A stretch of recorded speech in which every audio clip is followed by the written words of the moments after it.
कल्याण डोंबिवलीमध्ये ठाकरेंच्या शिवसेनेमध्ये खळबळ माजलेली आहे। ठाकरेंच्या सेनेचे मधुर म्हात्रे आणि कीर्ती ढोणे शिंदे सेनेच्या संपर्कात असल्याची चर्चा आहे। दोन्ही नगरसेवकांना गटनेता निवडीच्या सभेला हजर राहण्याच्या सूचना आहेत।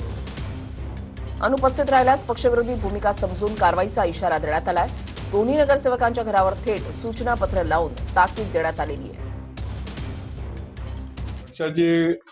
पक्षाची गट स्थापना करणे व गटनेता नियुक्ती संदर्भात हे पत्र आहे आणि या पत्राला जर बैठकीला अनुपस्थित राहिले तर पक्षाचे जे काही संविधान आहे त्या मार्फत पुढील कारवाई करण्यासाठी हे पत्र देण्यात आलेले आहे। जे जे काय नगरसेवक निवडून आलेले आहेत ते स्वतः हजर असल्यामुळे त्यांनी पत्र स्वीकारलेले आहेत, पण हेच दोन लोक संपर्कात नसल्यामुळे कीर्ती ढोणे व मधुर म्हात्रे त्यांच्या घरावर पण हे पत्र लावलं गेलं पाहिजे आणि त्यांच्या घरातले जे परिवार आहे त्यांना पण हे पत्र आम्ही रिसीव्ह करून घेतलेलं आहे।